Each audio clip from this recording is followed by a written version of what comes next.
Namaskaram. Very warm welcome to everyone. I'm very honored, very happy today to invite you all on behalf of Natanakairali and Kottichetham to this very interesting, very valuable session that we have with Sri Vinod Gopalakrishnan. Sri Vinod is the son of a very respected artist couple. His father, Guru Gopalakrishnan, and his mother, Srimati Kalamandalam Kusumam Gopalakrishnan, they were both pioneers in the field of dance, especially creative dance. And he is also married to a very renowned Bharatanatyam dancer, Dr. Srilata Vinod. He is an alumnus of the Sloan School of Management at the Massachusetts Institute of Technology and a banker by profession. But his personal passion is in art history, and over 3 decades and more, he has accumulated a very vast repository of material on world history, literature, dance, art, music, film, and theatre. He is currently also working towards a PhD in museum studies and art curation. And he's also a very, very dear friend of Natanakairali, and I have personally experienced the passion with which he collects the material that he does, the stories that he does, and how carefully he preserves all this material, and how passionately he loves to share this with anyone who is interested. So it is really an honor. Thank you so much, Vinodata, once again for gracing our space. Most welcome. Thank you, Kapila. I don't really deserve that level of praise. I enjoy what I do, and I've been doing this, pursuing this interest for a long time. I don't see myself as a historian or a scholar or anything like that. I'm passionately interested in preserving history, and I'm reasonably good at documentation. That's what I do. Of late, for the past few years, I've been assimilating material on interesting talks about pioneers and path-breaking individuals who've contributed to sustaining and imagining new art, sustaining the old ones, and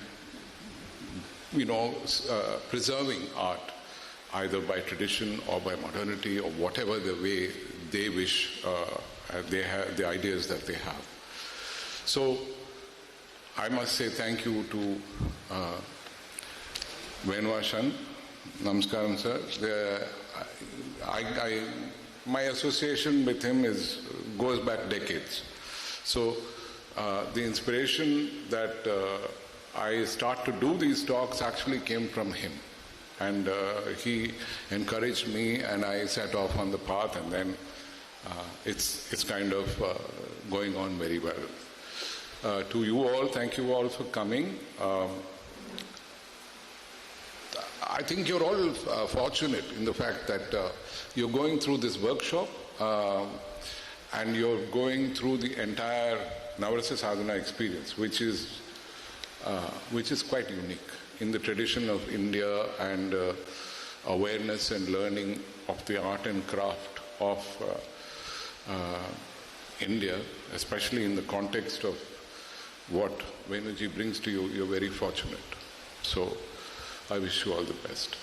Today we are talking about yet another pioneer. We spoke about Anna Pavlova, we spoke about Michael Chekhov and Kalamandalam Madhavan. Today we are talking about another wonderful imaginative artist who blazed a trail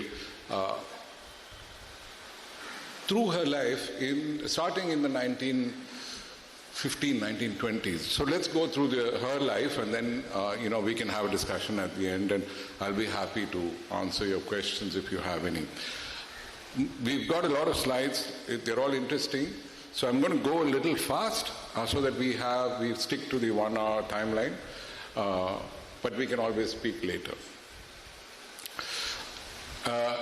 This took a lot of research. So pictorially, finding material is very important for old context presentations.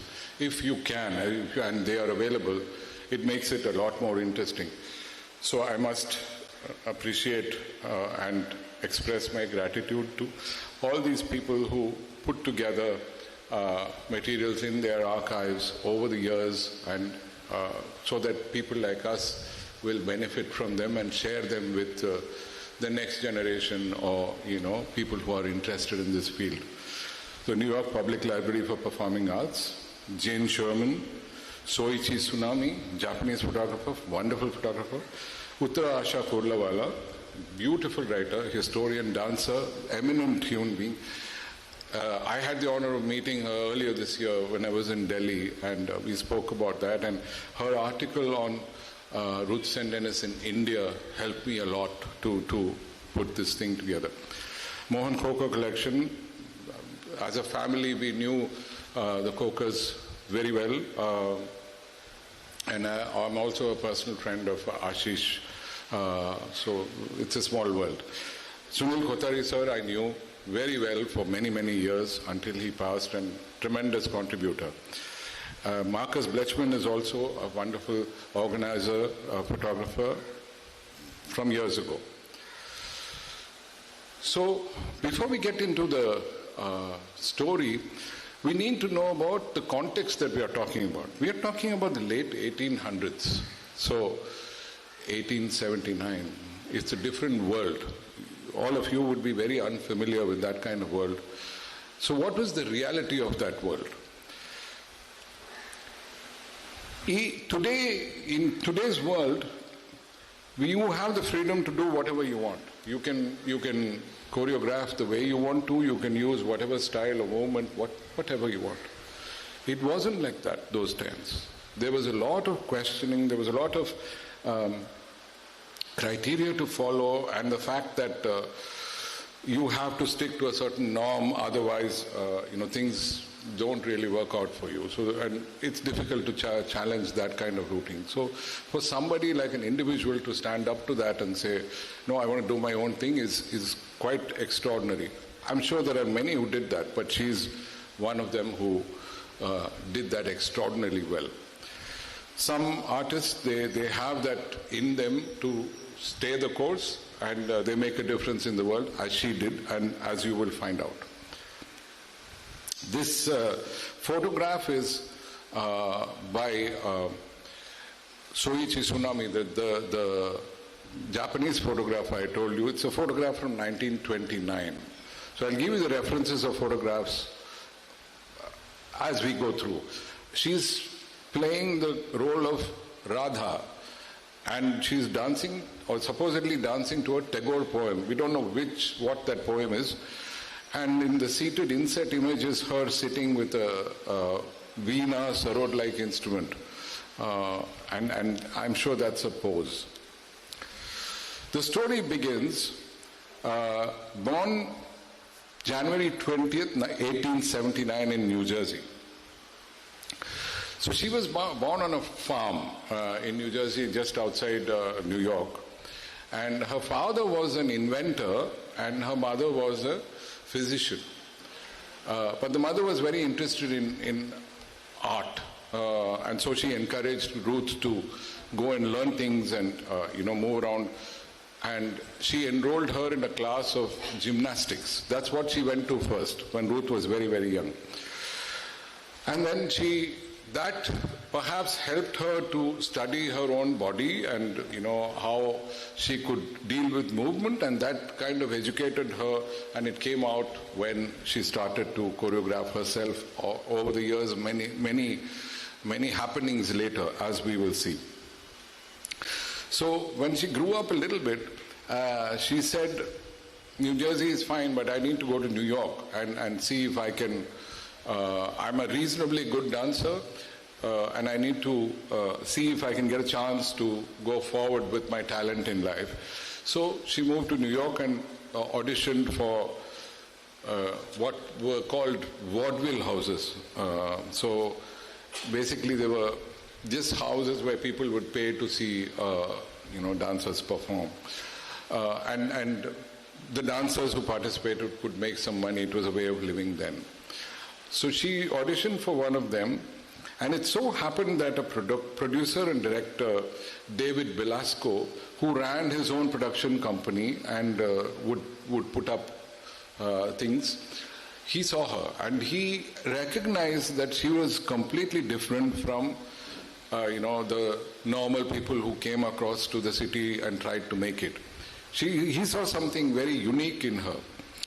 On the left you see Ruth, who's slightly more older, but on the right, that's a photograph of her from 1906.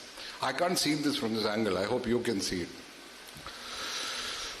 This is David Belasco, and he's the man who actually discovered the talent of Ruth. He was extraordinary. Sometimes you feel that sometimes in life we come across people who understand who you are, how your talent works, and what you need to do. They give you that direction and set you on a path, and that clears your vision. And then you know where to go. You'll find the direction, they'll tell you where to go, and you move forward, and then the rest of the work is yours. David Belasco was one person like this. He was a theatrical Broadway producer, impresario, director, playwright.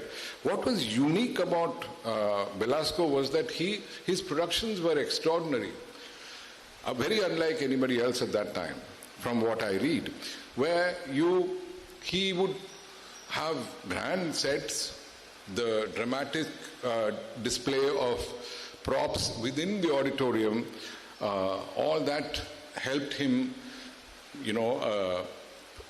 push the quality of production forward. So she was just a dancer there, but he saw talent and he started engaging her in terms of experimentation and doing things. But one thing that was unique about Denis, as David Belasco noticed, was she would listen to instruction, and once she got it, she understood it, she would not sit with the group. She will go somewhere else in a corner and sit and pretty much face the wall or basically just meditate. And then she comes back and does the same thing again. So when he saw this for many times, David, in humor, just started calling her the saint. She looks like the saint. She doesn't talk to anybody. She just clasps her hand and sits in the corner. That is where Ruth's Saint Denis comes from. So her name was just Ruth Denis, and when she was younger, she was called Ruthie Denis.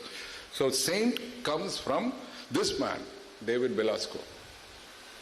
He was quite remarkable. And he even took her with his troupe to Europe. So she was exposed to international travel by ship those days, and slowly kind of finding her feet in the world of performing arts. In 1906, excuse me, by 1904, she felt that she's been performing with Belasco for some time, but she now knows a few years, but now she has the talent to go solo, and she can do her own thing. She needs to break through. She has that confidence. And they were on a tour, and once they were on that tour, she and a colleague in 1906 visited a pharmacy. They went to a drugstore to buy something. In that drugstore, she saw that poster, which is selling, it's a poster that sells cigarettes. And I don't know, for some strange reason, it's called Egyptian Deities Cigarettes. That's what the brand name was. She was not bothered with cigarettes. She was transfixed by the poster. And that thing gave her an idea. And she said, this is what I want to do. And it kind of opened her mind. This is a true story.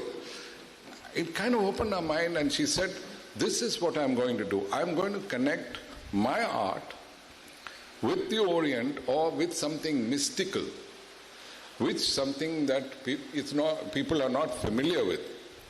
So, I'm going to combine the image of a goddess, of spirituality, and of Orientalism, or things that are not familiar, ethnic, or people from concepts and histories from other countries or parts of the world. So she said, I'm going to embark on this journey.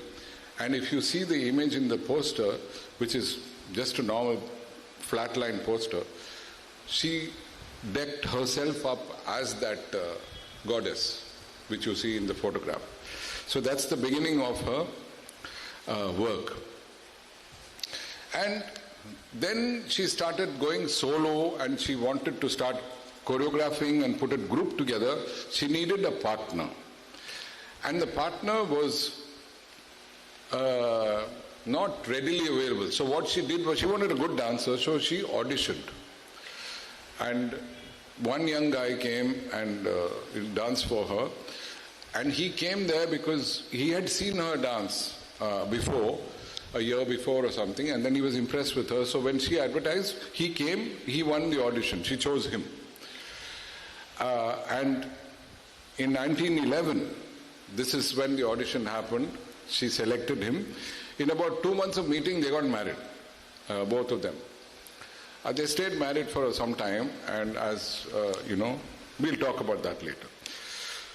So they, together, when they combined their talent, they found that they can do a lot more with this combined ideas and be very creative. This was Ted Shawn. This is an older photograph, and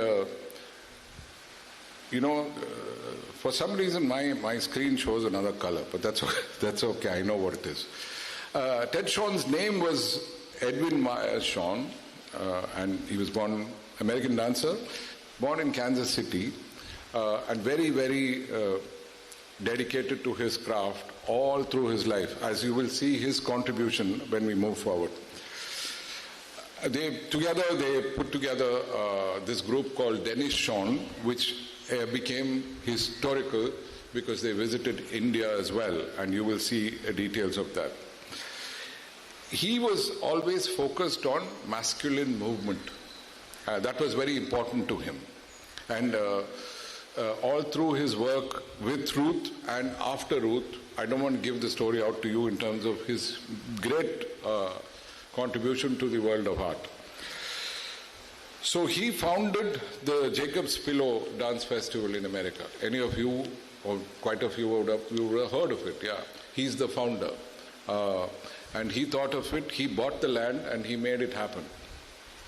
Incredible. We'll talk about that more. He was a maverick. He knew exactly what he wanted to do.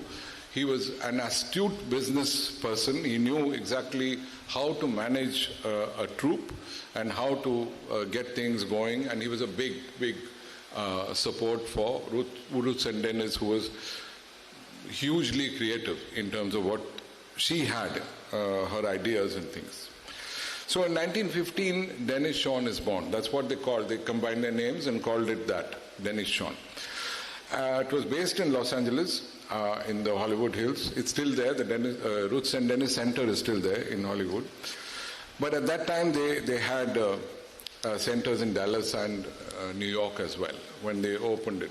And they were very popular. There were a lot of intake from them because they're all very new. Hardly anybody else was doing these things. The Denis Sean approach, everybody thinks in terms of, what did they do? How are they very different? They were an eclectic group of dancing traditions. Ballet without shoes. They were doing things that were completely different. Nobody had even tried all these things, especially in public,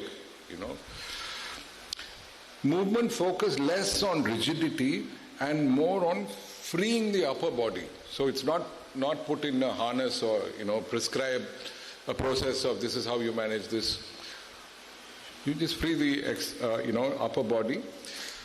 While Ruth included femininity and spirituality, Ted introduced, this is where the twist comes, Spanish, American Indian, North African dance influences and ideas that to Ruth inspiration from the Orient and the rest. So she had one way of thinking and he had another, but they were extremely good in combining their ideas and making things happen for the collective group, as it were. Denis was completely broke away from the European tradition because they were doing something completely different. People had not seen all that before.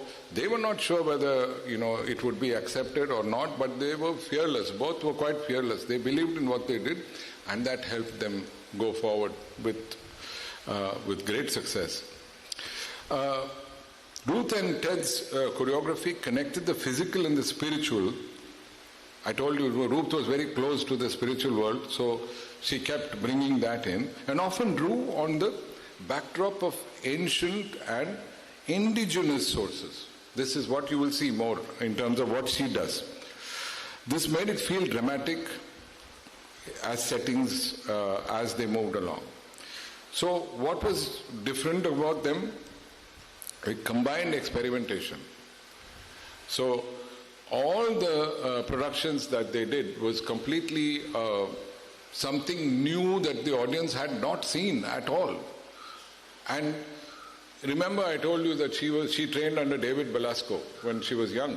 He used to decorate the theatre for performances so that the experience is very surreal. She started doing that as well. There's one incident where one of her dance pieces is called Incense. It's based on an Indian idea, and she hands that way, and then she has incense on top. She filled the whole hall with incense. So people, as the production happened, we have a still from Incense, but nothing else. But YouTube have some videos, so you can look that up. Ruth brought the world onto the stage in the 1920s. Look at the gamut of what she did. Indian, Ruth. You see? On the left, Japanese, which is a spear dance. The one on top, again from Japan, is a production called Omiko that she put together. Egypt, which is basically very, very Egyptian myth and rebirth kind of concept that she choreographed to, and she called it Egypta. That particular production that she put together was Egypta. And then of course the Middle East, and the Middle East has to have some sass and all that, so this is the image that I got for, that's Ruth actually. In 1925, they were now preparing for an 18-month tour of the Orient. Both Ruth as well as Ted more than Ruth, were very organized, very, very organized in the way they approached work, in the way they approached their creative choreography and their presentation. So over the years they started that discipline. And of course when you get to be in such proximity, it sometimes deals with question marks and all that. So we'll come to that. So this is a dance in gold sari. I'm giving you names that she herself put to this. This particular piece she choreographed in 1924. I know that. This was a simulation that they were putting together, hopefully for the India tour when they would come to India. And that's a Radha. That's one of the first pieces that she choreographed on the right. So this was the India tour, the start of the India tour, where Ruth and Denis and Ted Shawn, along with 8 dancers, came to India. So there's some photographs of, on the right you have, that's Ted Shawn as Nataraja in that photograph, and that is also available, a small clip of that, which is a grainy clip, is available sorry, on YouTube, where he comes off the stage and does something. So, sorry, on the left you have Ted Shawn, again dressed up in Indian costume, looking like a performer or a king or some role from an Indian traditional costume production. So when did they come to India? They came, they were in India from 8th January, 8th January to the 9th of May in 1926. Imagine the time that we are talking about, 1926. The British are still ruling India, and she's been through all this. 1914 to 1918 was the First World War in Europe. So even at that time, there was a lot of stress, and the money flow for the arts was the last thing somebody would think about, other than, especially for experimental dance or theatre or anything. It was very, very difficult then. So these, the light has gone out. So anyway, Denis Shawn in India was, where did they go to? Can you read the names? I have less light here. Bombay, Kanpur, Lucknow, Secunderabad, Allahabad, Karachi, Quetta, Delhi and Lahore. So Quetta, Delhi and Lahore. Quetta I haven't been to, but Karachi and Lahore I've been to on work. But they went everywhere. And in many places they went more than once, 2-3 times and all that. This is the talk about the musician, the material that they were carrying, the costume and all the paraphernalia that they have to carry from one place to another, 8 dancers and all this. You'll be surprised to know that they organized this entire India tour without any patronage, without any sponsor, without any grant, nothing. They organized the entire tour with ticket sales alone. So, which is remarkable. For 1926 I'm talking about. There was no internet. It's like 60, 70 years before. How do you contact people? How do you organize this? I can't get my head around, these things. But they did.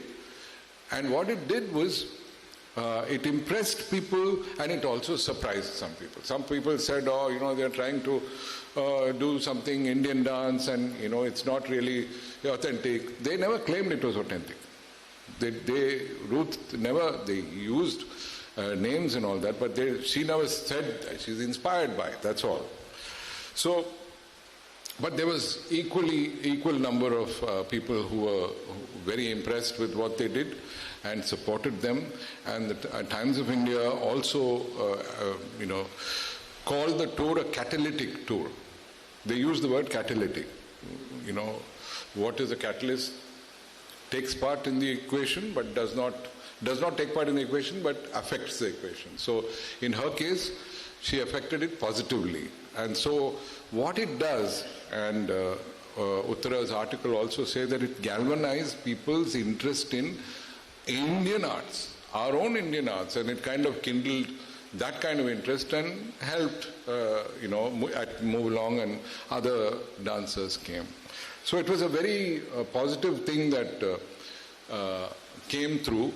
And 2, I wouldn't say patrons, but supporters who were very happy with their work was 1, the Nizam of Hyderabad, and 2, the Maharaja of Gaikwad of Baroda at that time.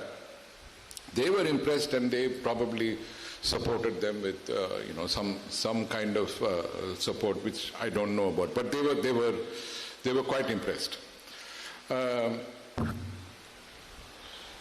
So this is some samples of Ruth and Denis as a dance explorer.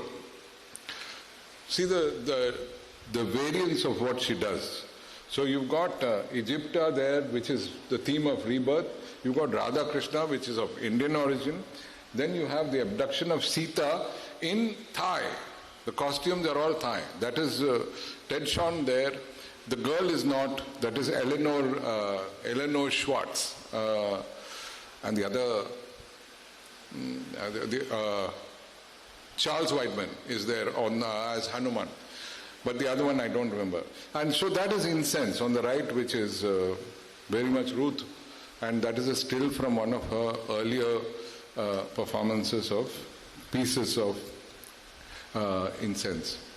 In 1930, so Tagore had heard about her and all that, and Tagore, the prolific Tagore as he was prolific in talent, in his greatness, and also in his travel. He has achieved some tremendous travel those days. And in 1930, Ruth and Denis meets Rabindranath Tagore in New York. So this is a photograph in New York, 1930. He's very impressed with her, and he speaks to her and asks her if she would come to Shantiniketan and spend time in Shantiniketan. So he probably liked the way she was approaching modernity, or the way she was thinking, and that it would benefit the students or the fraternity at Shantiniketan, which was also in its early days. But she couldn't find the time, so that never really happened. But what it did for Tagore was that when he came back, we don't know whether it was because of this meeting or on his own, that he started introducing Kathakali from different parts of art forms from different parts of India, and amalgamated them into Shantiniketan, which had not happened before. Perhaps she was inspiring, we don't know. But it's nice to think that she did. So this was her strength. She was fearless, she was bold and confident. In the middle is all her work with Greek themes and Greek legends, and her attempt at putting together productions or solo acts based on characters from the Greek mythology. And she always presented herself very regally, as you can see, all through the ages, through the photographs also. She had a presence, as one can see, both in her character and appearance. So that's also it's a good lesson for very young artists like you, as you go ahead in your careers, to be aware of what that means. I studied theatre. I was inspired by, and also knew my guru, I consider him my guru, is Girish Karnad. And he had a presence. He literally had a presence. So anyway, that's a side thing. So intent on legitimizing dance in America as an honorable career for men, quite new at that time, quite new. Choreographer and dancer Ted Shawn founded Jacob's Pillow Festival in 1931. A small footnote before this. They got married in 1915, Ted Shawn and Ruth and Denis. By 1930, they divorced. But they did not divorce their working relationship. They were not husband and wife, that's all. All through their life, if I'm not mistaken, I think 50 plus years they worked together. 50, more than 50, I think, yeah. Anyway, we'll see. It's all there. So on the left is the cover of an souvenir from Jacob's Pillow in 1951. So almost about 75 years ago, this thing. And 20 years before that it was founded. That's Ruth, and of course they are starting to age now, and Ruth in front of, she's opening, or has opened the door of one of the performing centers at Jacob's Pillow. Ted Shawn was extraordinary in terms of movement imaginations. So as you can see from what he does, that's him standing there, and he only worked with men. And he did extraordinary work with men. And you can see how his imaginative mind starts to create patterns, create structures, create ideas for men's dance. And he really invigorates Jacob's Pillow. And he is the founder of Jacob's Pillow. He has the magnanimity that he wouldn't have made it if Ruth and Denis had not, strengthened his resolve. So, and Ruth also contributed a lot of ideas to Jacob's Pillow. So she's also the co-founder. But actually, it's him. A lot of the work is him. And he bought the land himself, because he had this idea of, doing this. The moment their marriage, formal arrangement of marriage was done with, he started this. At Jacob's Pillow, they started doing three things. And this is a rule that Ted Shawn wanted to maintain, and I presume it is maintained to excuse me, this day. Every festival will showcase three types of dance. First, ballet. So this is the classical style that you get to see ballet. Next, you look at modern dance. Whoever, great performers from around the world, modern applications to dance. So the second type of dance that is housed or displayed, or they perform at the Jacob's Pillow Festival. And the third is ethnic dance from around the world. So his idea was that every festival should have this. So the audience gets a balanced view of what they are looking at. They are educated, they are informed, and they go forward with their own understanding of what goes into them. And while doing this, they moved into what a lot of you know perhaps more than me in terms of what modern dance is about, and movement and things like that. And then when you know who Martha's students were, then you will understand why I was making this statement. Yeah? So at Jacob's Pillow, it was just imagination at work. So this is a more recent production on the left with the air in the sail-like structure, which the girls put. It's called Soaring. It's a Canadian production, and that's Ted Shawn earlier photograph, and that piece is called Airborne. The home is in, I don't know if any one of you have been to Jacob's Pillow. It's in Beckett, Massachusetts, and right on top is the this year's poster, one of the posters there. So it's been there for such a long time, and this is, Ted Shawn's idea that he made happen.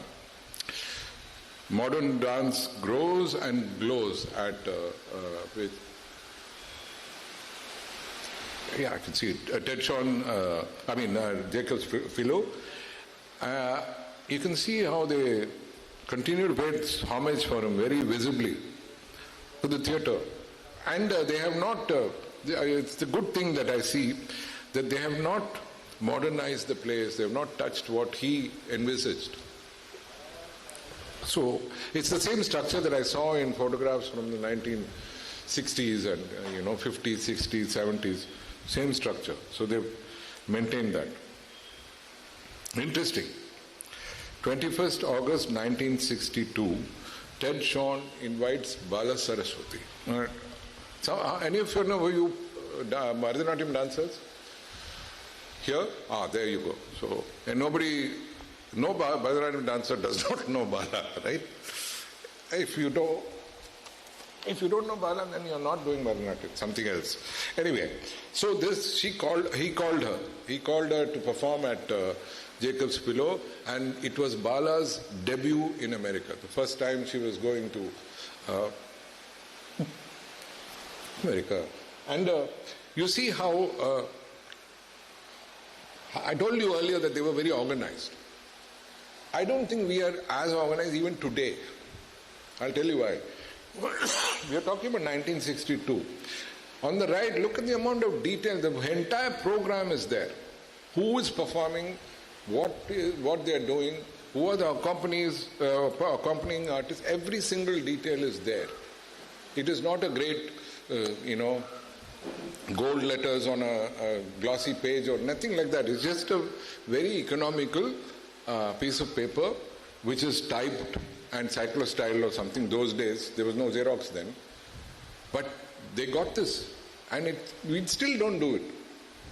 You know who is dancing, but you don't know who the performers are, who the accompaniments are, and what the general performance is about. Everything is there in that. It was incredible to see.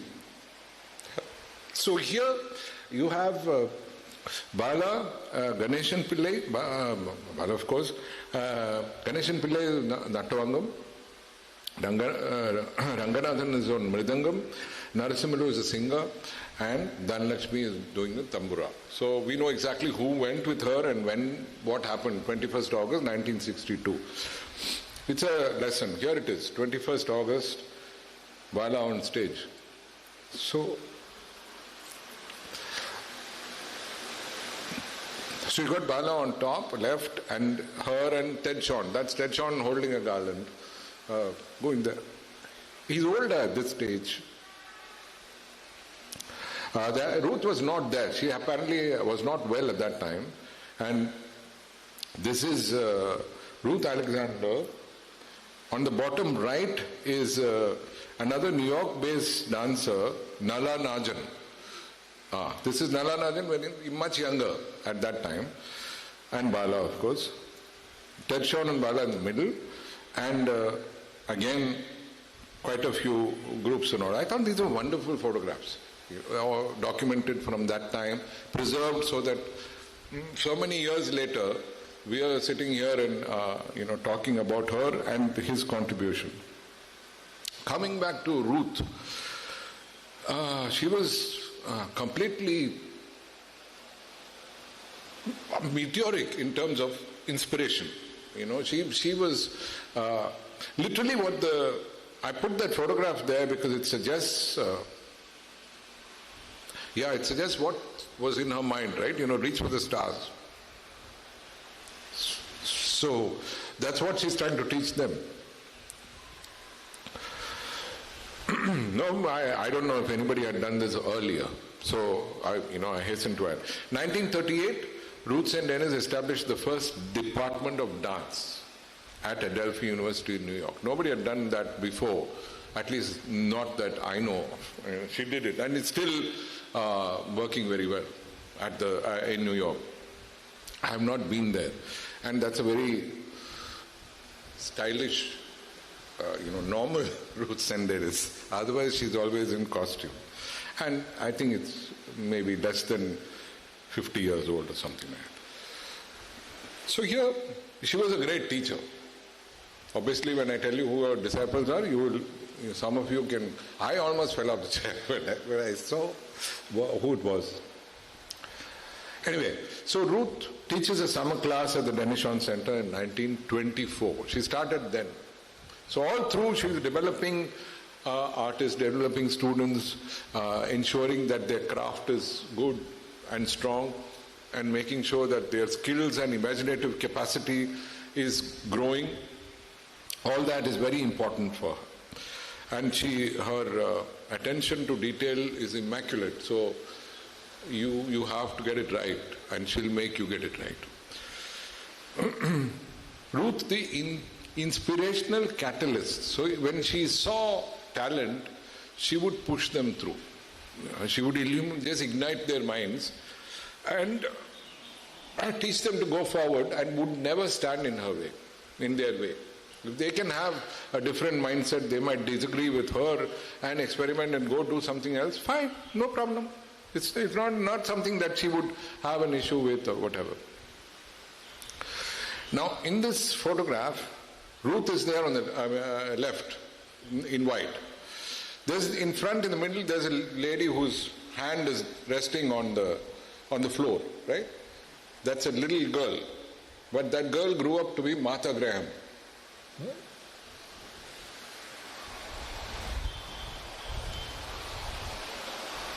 I'm struggling with the color here. Anyway, behind Martha Graham, the girl sitting behind is Doris Humphrey. Again, big name. And then on the left, standing on the left of Martha, the first boy, the guy who's standing, is Charles Whiteman. All three magnificent disciples of... these are the three.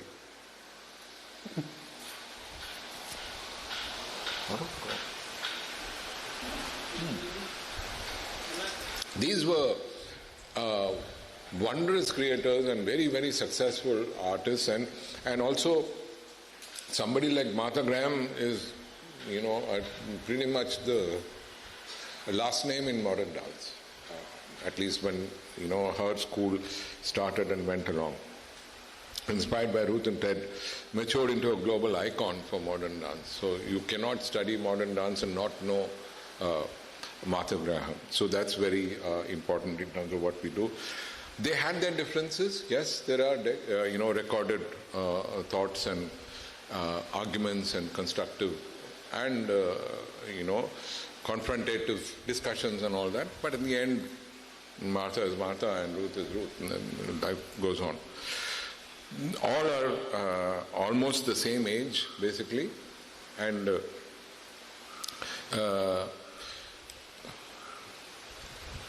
what this all comes to, when we go towards the end of the talk, Ruth and Denis planted a seed that is now a tree. It's around the world when you're talking. Her pieces may not be performed as much.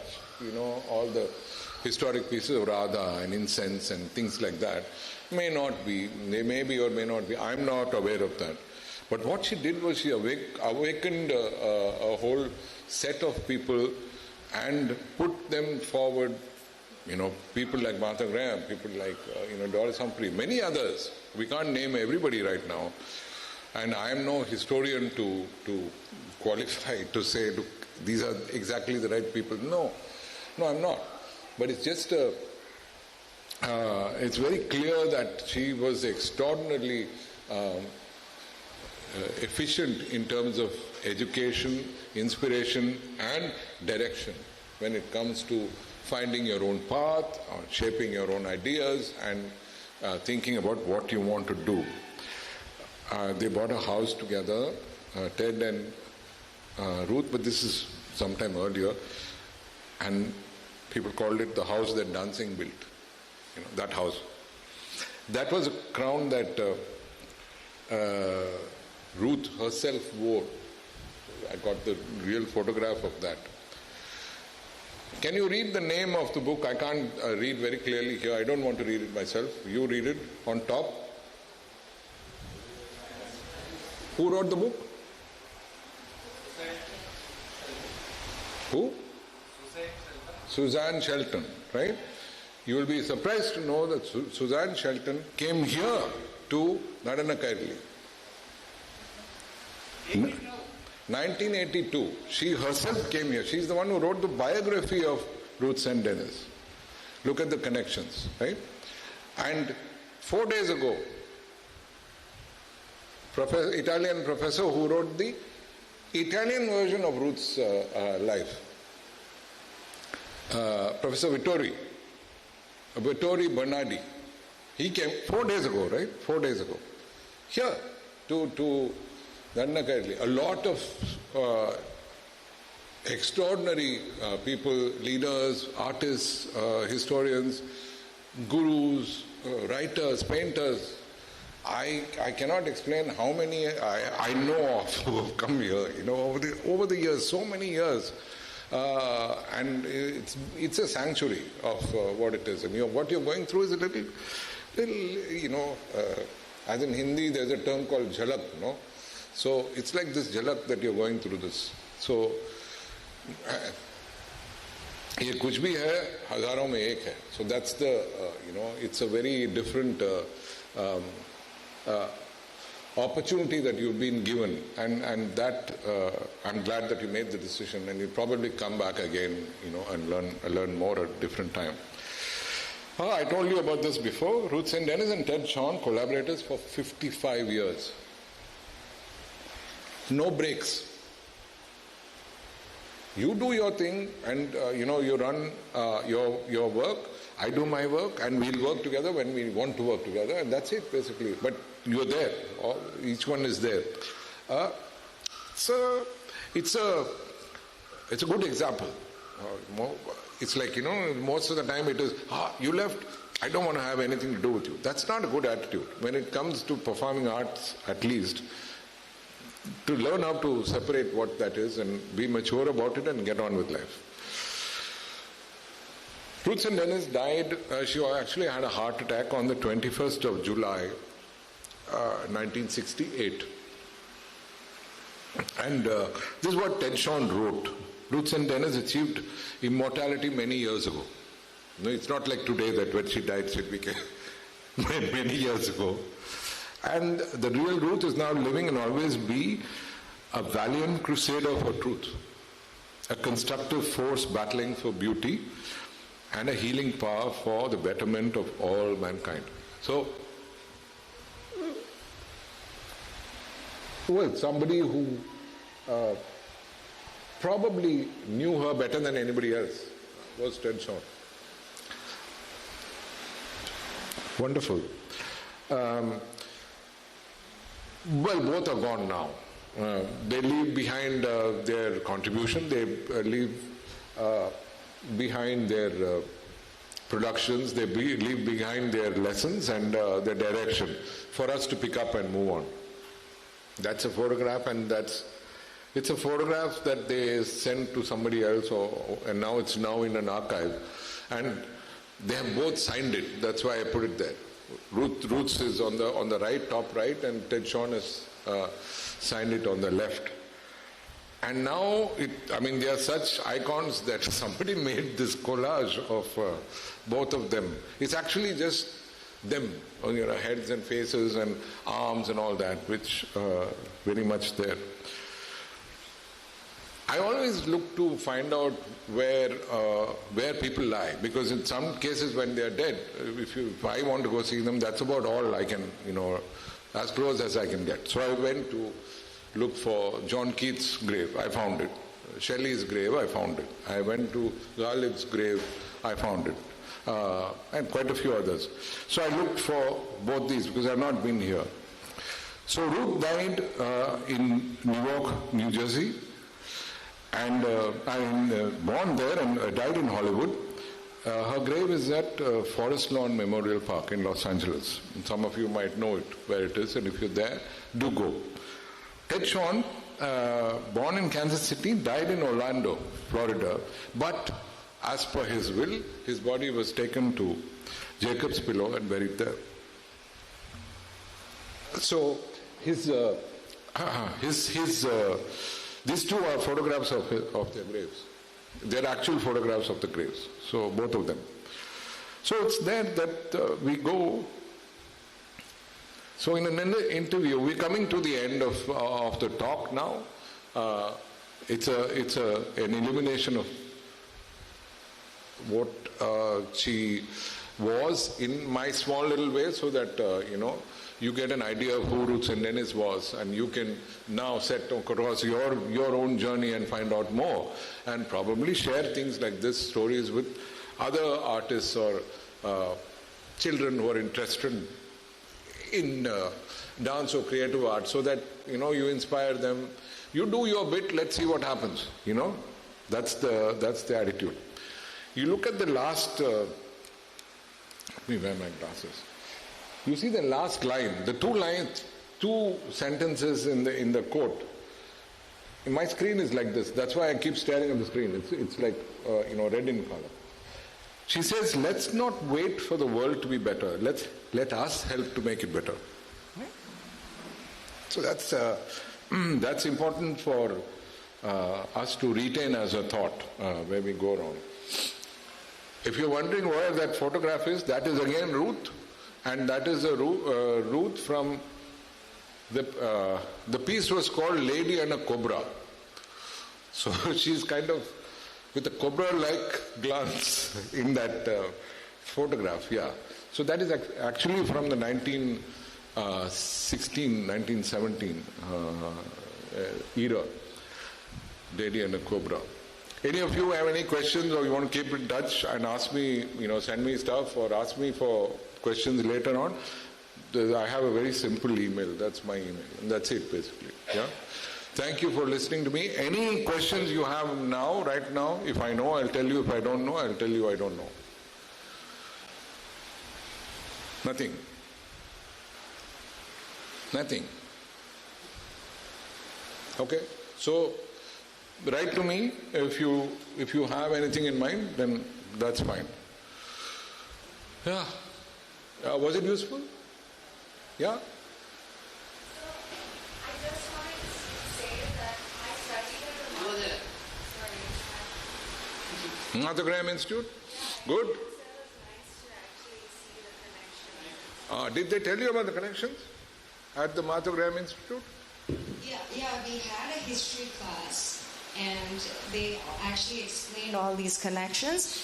But I was telling Sir the other day, like the way it's seen in America because of the race problems and cultural appropriation, until recently, actually they taught us one of our choreographies, Serenata Morisca, which is like, you cannot use the word gypsy anymore, it's Roma. So they do teach her choreographies and Cosmic Dance of Shiva, and these are still sort of performed. So we watch these films, but until recently I felt bad to actually dance her choreographies because it is also taught with that intention, like this is all cultural appropriation. We are taking all the things. Now people don't even use the word Oriental anymore because it's seen from the perspective of the white people, and everybody else is sort of insignificant and below them. So there is a lot of guilt because I was studying that form and I felt like I was betraying my own roots and stuff. But when Sir was explaining how much research he's done and how he looks up to all these choreographers who were inspired from Eastern traditions, and yourself doing this sort of research, I just feel at peace for actually studying them and also seeking inspiration. Because in my core, I was inspired because in my own work, I grew up listening to Western classical music, and but people are like, how can you like Western classical music? You should stick to your Indian, practice. Right. But people like you speaking about this, it's like you can't choose what you fall in love with. Correct. And you cannot shame people for being inspired. And even in my own journey, when I'm inspired by something and I fall in love with something so strongly, I just want to incorporate at least some of that essence into my work, either, lightly or like with a strong influence. But now, after such great people are speaking this, I just feel so inspired, and I don't feel that shame anymore to fall in love with other traditions and other forms and express that boldly. So thank you so much. Welcome. I think it's important that people realize that the art that we see today didn't get there from the sky. It has evolved over centuries, And in the recent past, if you look at all these key individuals who have, gone through a lot of challenges and imaginative conundrums that they have solved to get art to where it is today. Even in terms of the work that Venuashan is doing, it's quite path-breaking. In this day and age, that you are able to get the benefit of a Guru Shishya induction through the Natanakairali, Abhinaya work that you're going through right now. Navrasa sadhana is completely unique. So, if for some reason somebody said, no, we'll move on, what happens? So I understand where they're coming from, but I think it's very important to keep the context, and that's why I talk about these stories. But thank you for your words. Yeah, thank you so much. Thank you. Welcome. Thank you.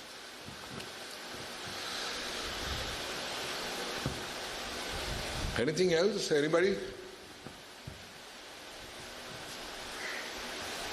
Asha. I just want to thank Vinod. Whenever I request him to prepare a talk, last we started with Pavlova, Anna Pavlova. Then next was Madhavan and my other Michael one, Chekhov. Crossing Cultures, yes. Now Ruth and Denis. We knew Ruth and Denis, we heard about, and Susan Shetton was here. And in fact, the influence of Ruth and Denis, when Nangyal Kuttu, now the most popular theatre form of women, was not at all known outside. But Susan Shetton came here. Yeah. I took her to the temple, an old woman of 82 years dancing. It was nothing of that artistic value, but she told me those days, one day this will become well known. It is now true. So, thank you so much for bringing so much material, which usually we don't get from the normal sources. Thank you. I have no words to thank Vinod. This No. very special person. That's why I kept in the workshop. Thank you. Thank you so much. Thank you all. Thank you.